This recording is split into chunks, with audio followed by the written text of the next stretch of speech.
Olivier Augereau, bonjour. Bonjour. Vous êtes associé dirigeant du groupe BSF, membre du réseau Agir Agri.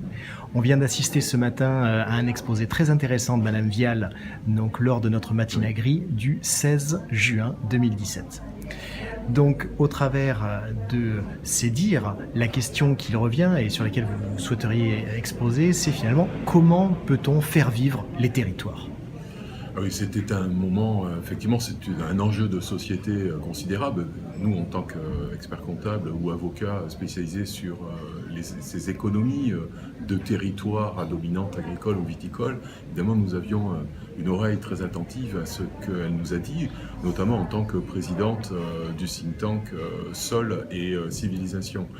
Eh bien, moi, ce que je relève d'abord, c'est une note d'optimisme. Prenons nos destins en main. Les acteurs des territoires nous ont donné de multiples exemples au travers des parcs qui fêtent leurs 50 ans cette année, au travers de quelques exemples d'agriculteurs et d'acteurs ruraux, parce que c'est également quelque chose d'important, c'est à l'ensemble des acteurs, les citadins, les personnes qui travaillent dans la ruralité et les agriculteurs et viticulteurs, bien de réfléchir sur l'avenir de leur territoire et sur les moyens de les faire vivre. Et il y a vraiment dans son exposé beaucoup d'exemples très très intéressants de gens qui, de FIJAC, sont partis au Japon voir les expériences qui avaient bien fonctionné et qui aujourd'hui ont développé des écosystèmes fonctionnant au profit des entreprises.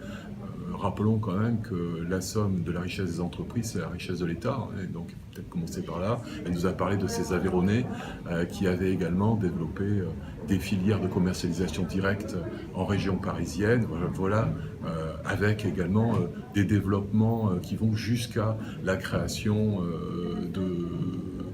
d'écoles ou de maternités sur les territoires, en Bretagne, des IRM mobiles. Voilà.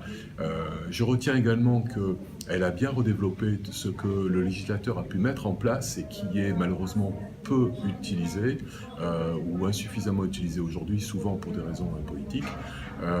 Mais les outils sont là, il n'y a pas besoin d'aller recréer encore de l'administratif.